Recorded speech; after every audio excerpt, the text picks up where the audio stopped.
कथा प्रारंभ होते है, सुनो वीर हनुमान। आन सिंहासन विराजियो, पवन पुत्र बलवान। सियापति रामचंद्र पद जय शरणम। मंगल भवन अमंगल हारी, द्रवौ सुदशरथ अजिर बिहारी। दीन दयाल बिरधु संभारी, हरऊ नाथ मम संकट भारी। आज हम आपको रामायण में अयोध्या कांड के 305 नंबर दोहे से कथा को प्रारंभ करते हैं। अब तक आपको जो कथा सुनाई गई उसमें भरत जी ने प्रभु श्री रामचंद्र जी से अयोध्या में चलने के लिए कहा, लेकिन प्रभु श्री रामचंद्र जी ने भरत को कुछ उपदेश दे करके मनाने की कोशिश की। और अब आगे की कथा हम आपको सुनाते हैं। कथा को बड़े प्रेम से सुनिए, बार बार सुनिए।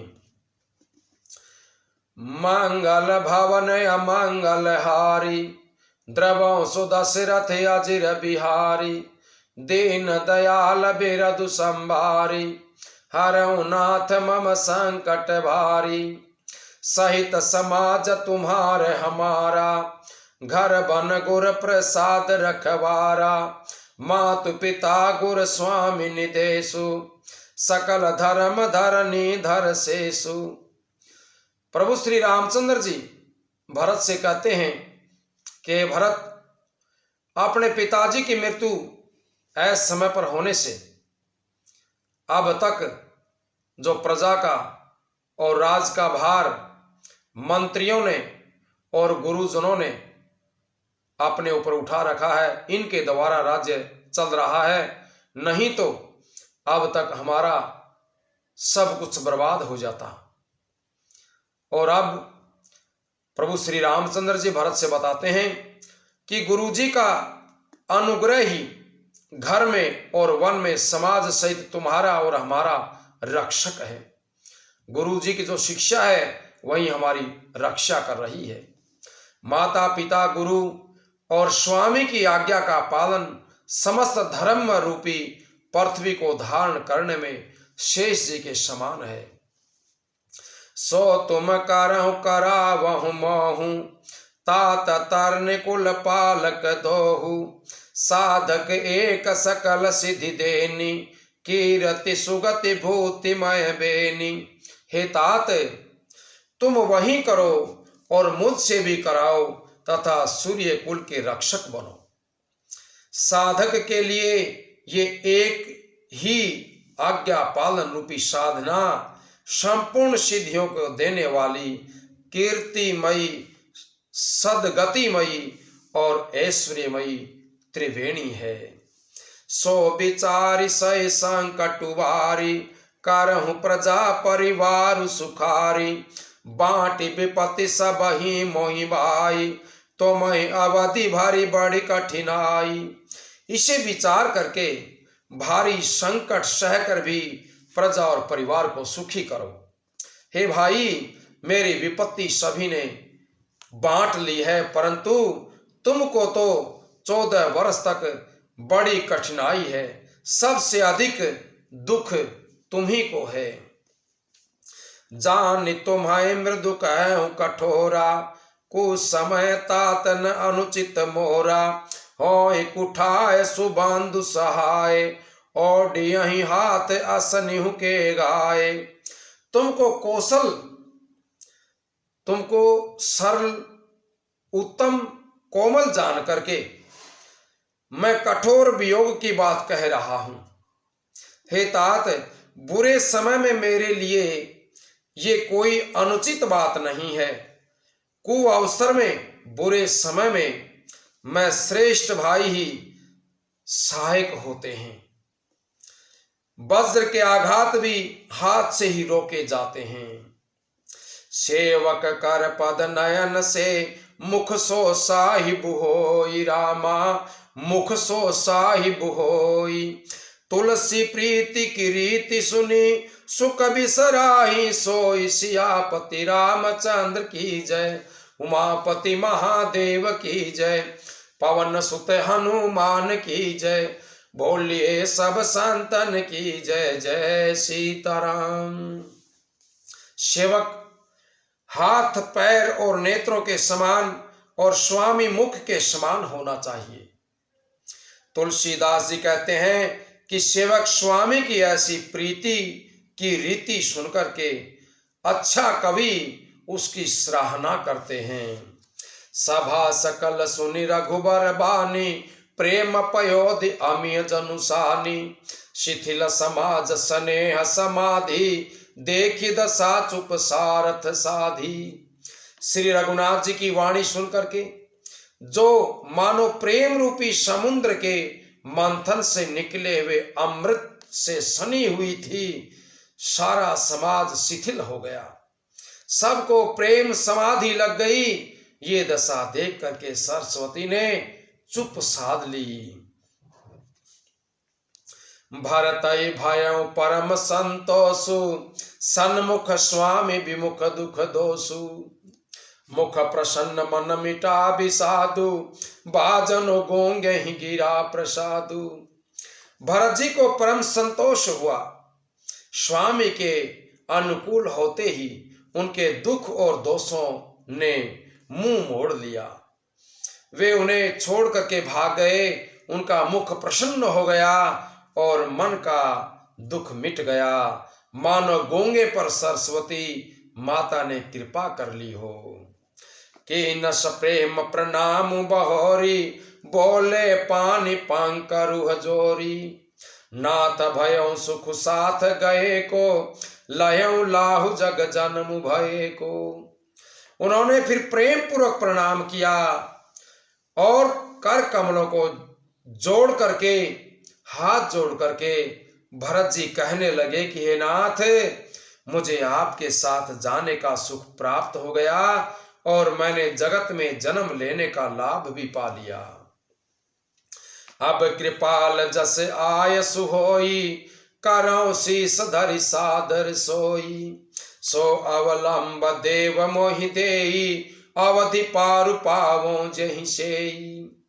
हे कृपालु, अब जैसी आज्ञा हो उसी को मैं सिर पर धर करके आदर पूर्वक आज्ञा का पालन करूंगा, परंतु हे देव, आप मुझे वह कोई सहारा दें जिसकी सेवा करके मैं अवधि का पार पा सकूं, इन 14 वर्ष का समय मैं बिता सकूं।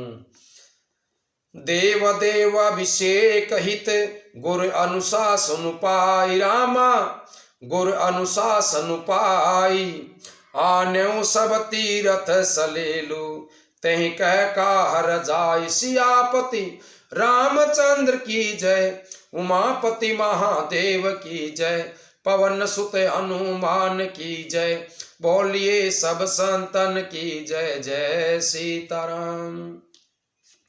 हे देव, हे स्वामी, आपके अभिषेक के लिए गुरु जी की आज्ञा पाकर के मैं सब तीर्थों का जल लेकर के आया हूं, उसके लिए क्या आज्ञा है आप हमें बताइए। एक मनोरथ बड़ मन माही, सब है सकोच जात कही नाही। मेरे मन में एक बड़ा संकोच है, संकोच के कारण मैं कह नहीं सकता। मेरे मन में एक मनोरथ है, एक इच्छा है, वह मैं कह नहीं सकता। कहूं तात प्रभु आय सुपाई, बोले बानी सने सुहाई। श्री रामचंद्र जी ने कहा कि हे भाई कहो।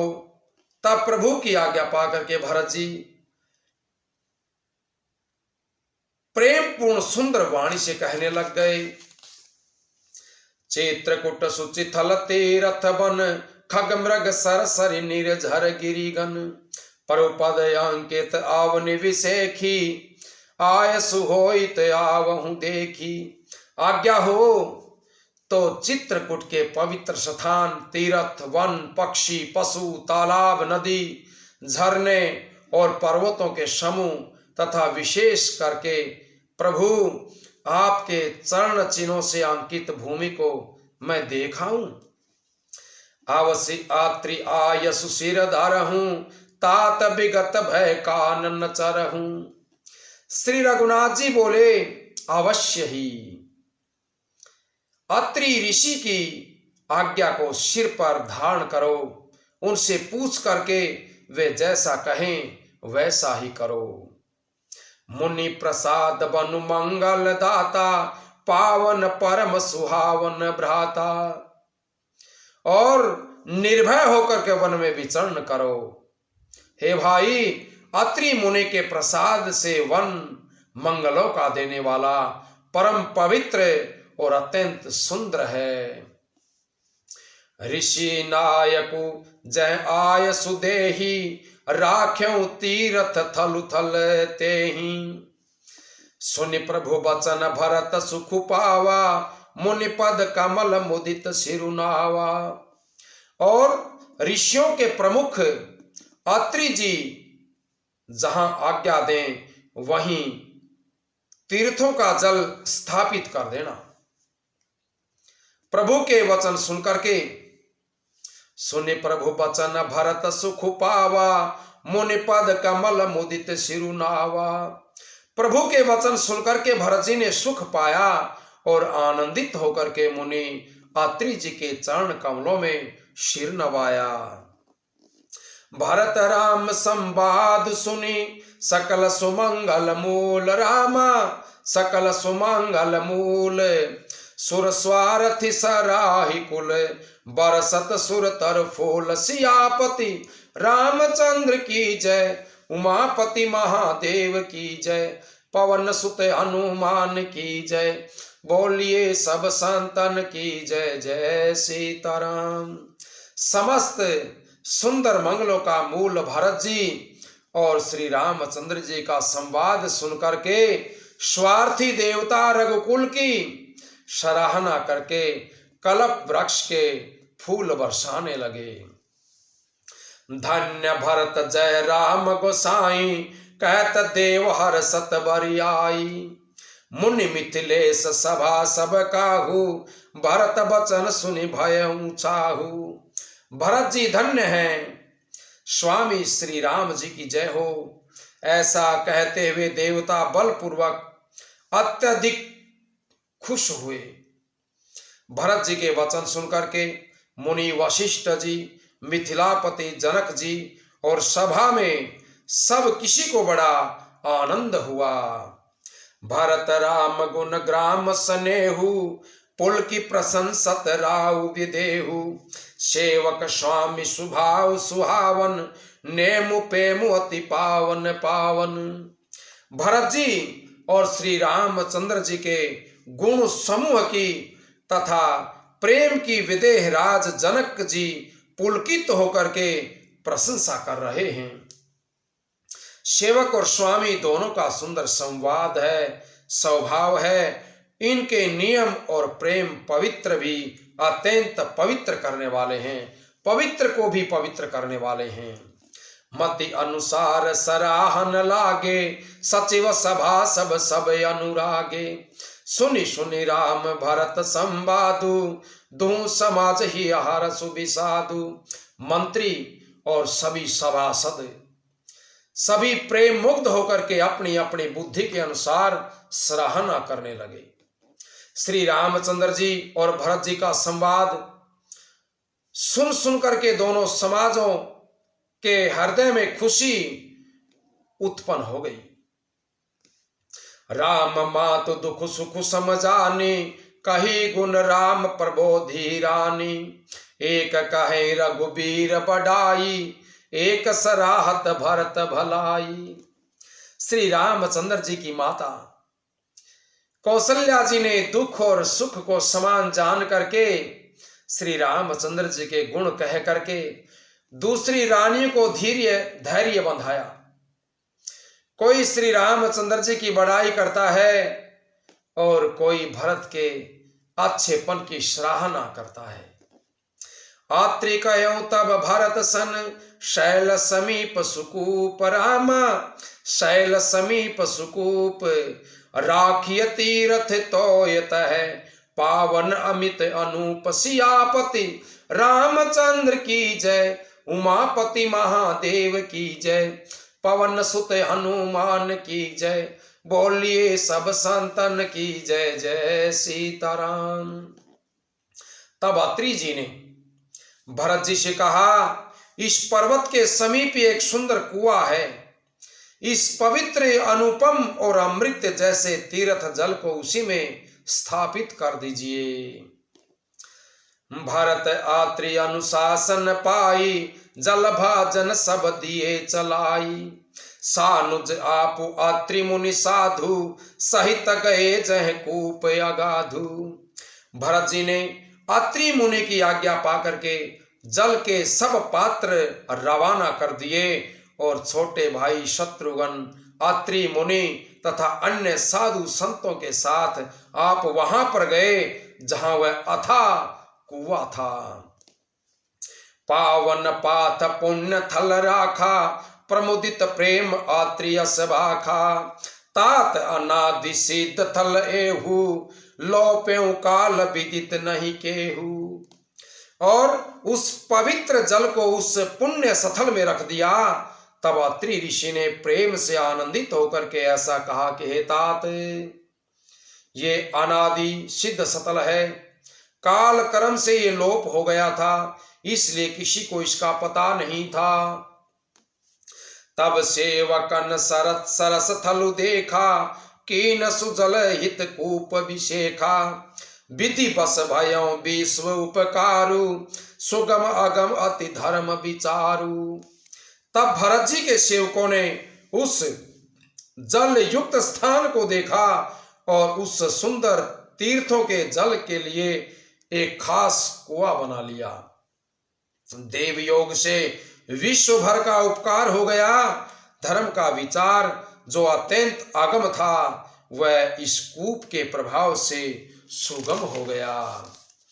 भरत कूप अब कहाई लोगा, अति पावन तीर्थ जल जोगा, प्रेम सने मन जन प्राणी, हो ये विमल कर्म मन बानी। अब इसको लोग भरत कूप कहेंगे। तीर्थों के जल के संयोग से जो ये अत्यंत ही पवित्र हो गया, इसमें प्रेम पूर्वक नियम से स्नान करने पर प्राणी मन वचन और कर्म से निर्मल हो जाएंगे। कहते कूप महिमा सकल, गए जहां रघुराऊ रामा, गए जहां रघुराऊ। अत्रि सुनायो रघुवरहि, तीर्थ पुण्य प्रभाव, सियापति रामचंद्र की जय, उमापति महादेव की जय, पवन सुत हनुमान की जय, बोलिए सब संतन की जय जय सीताराम। कूप की महिमा कहते हुए सब लोग वहां गए जहां श्री रघुनाथ जी थे। श्री रघुनाथ जी को अत्रि जी ने उस तीर्थ का पुण्य प्रभाव सुनाया। बोले सियापति रामचंद्र भगवान की जय हो, बोले भगत और भगवान की जय हो। अब हम आपको अगले अध्याय में सुनाएंगे कि अत्रि जी ने रामायण में उस जल को कुएं में डालने के बाद उसके महत्व को बताया है।